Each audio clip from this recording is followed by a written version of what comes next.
இனிய தோழர்களே தோழியரே, நான் உங்க சிப்லால இருந்து பேசுறேங்க. இன்னைக்கு நம்ம பின் கழுத்து அகலம் அதிகமாகிட்டா அதை எப்படி ஒரு சின்ன டிசைன் வச்சு சிறுசாக்கலாம்னு இந்த வீடியோல பார்க்கலாம். வாங்க வீடியோவுக்கு போகலாம்.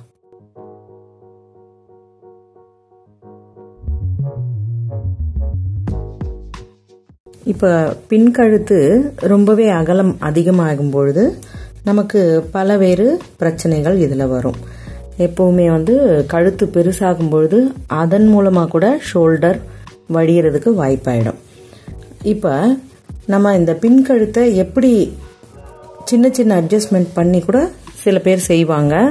தைக்கிறதுக்கு முன்னாடி, அதாவது ஃபினிஷிங்க்கு முன்னாடி கூட நம்ம இந்த ஓரத்துல எட்ஜு பாகம் இருக்கு இல்லையா, நம்ம வெட்டுப்பட்ட பாகம், அந்த இடத்துல பொடியா தையல் வச்சு போடும்போது கொஞ்சம் கழுத்து சிறுசாகும்.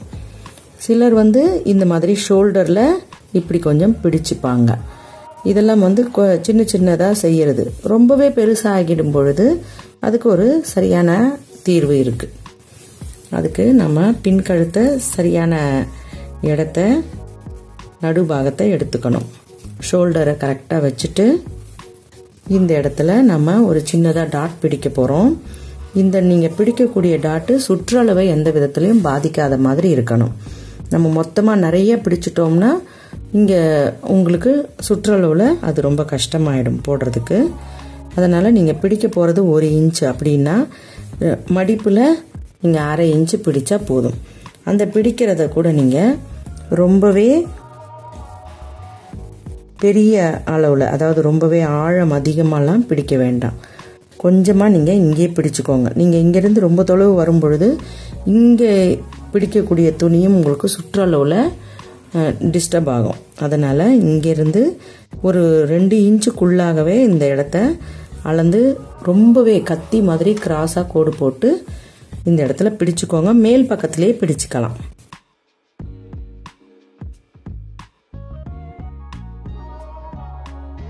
இப்ப இந்த மேல் பக்கத்துல இப்படி பிடிச்சுக்கிட்டோம் இல்லையா, இந்த இடத்த, இந்த கிளாத்தை நல்லா ஒரு சமப்படுத்தி விட்டுருங்க. நம்ம மேல பிடிச்சிருக்கக்கூடிய இந்த கிளாத்தை சமப்படுத்தி விட்டு சின்னதா நம்ம லேஸை வச்சு இத ஒரு டிசைனாவும் மாத்திரலாம். பிறகு உங்களுக்கு கழுத்தினுடைய அகலமும் குறையிற மாதிரி இருக்கும்.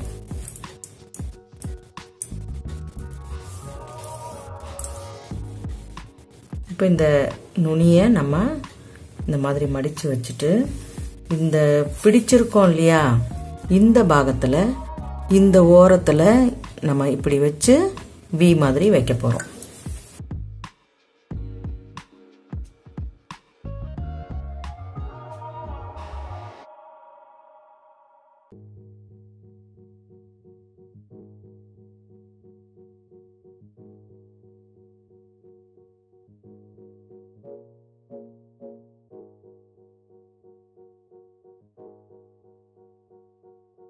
இப்ப நம்ம அந்த ஒரு இடத்துல மட்டும் வச்சோம்னா நமக்கு அந்த சுருக்கம் வெளியே ரொம்பவே தெரியற மாதிரி இருக்கும். இப்ப நீங்க தொடர்ச்சியா அதை ஒரு டிசைனா மாத்தும் பொழுது எந்தவித இதுவும் தெரியாம அழகா டிசைன் மட்டுமே தெரியும்.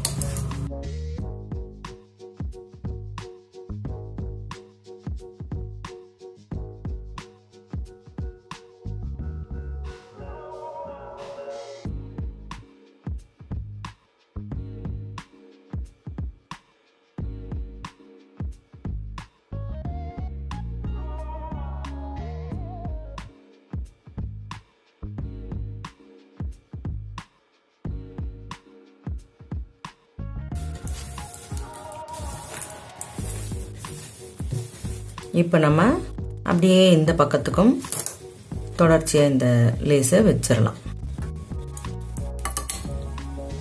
இங்கிருந்து நம்ம வைக்கும் பொழுது இந்த ஓப்பனும் நமக்கு மறைஞ்சிடும்.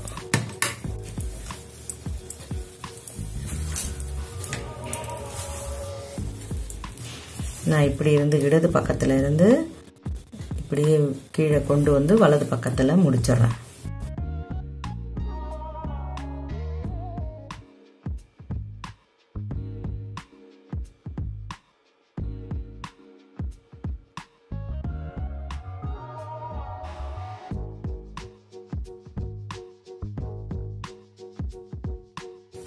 இப்போ பார்த்தீங்களா, உங்களுக்கு இந்த அகலமே வந்து பெரும்பாலும் குறைஞ்சிருக்கு பாருங்க. எப்பவுமே வந்து இந்த இடம் குறுகும் பொழுது நம்ம அதனால தான் இங்கே பிடிச்சோம். இங்கே பிடிக்கும் பொழுது நிறையவே குறுகிடும். இந்த அகலம் வந்து உடம்புல போடும் பொழுது முதுகோட பாகம் அகலமாக இருக்கிறதால ரொம்ப விரிவாக தெரியும். இப்போ நம்ம இதை பிடிச்சதுனால உங்களுக்கு அந்த அளவுக்கு இல்லாமல் ஓரளவுக்கு மேட்ச் பண்ணி போட்டுற முடியும். இது உங்களுக்கு இந்த இடத்துல இப்படி தான் டிசைன் வைக்கணும்னு இல்லை, வேறு எப்படியாவது நீங்கள் வட்டமாக கூட அதை சுற்றி சுற்றி வச்சுக்கலாம். ஏன்னா நம்ம தச்சிருக்கிற அந்த பீஸ் வந்து மேல் கிளாத்லேயே பிடிச்சதுனால நீங்கள் என்ன டிசைன் வச்சாலுமே அது வெளியே தெரியாது. ஓகேவா? உங்களுக்கு பிடிச்சிருக்கா? பிடிச்சிருந்தா லைக் கொடுங்க, கமெண்ட் கொடுங்க, ஷேர் பண்ணி சப்ஸ்கிரைப் பண்ணுங்க. பெல் ஐகான் அழுத்தினீங்கன்னா நான் போடுற வீடியோஸ் உங்களுக்கு தொடர்ச்சியாக கிடைக்கும். மிக்க நன்றி. வணக்கம்.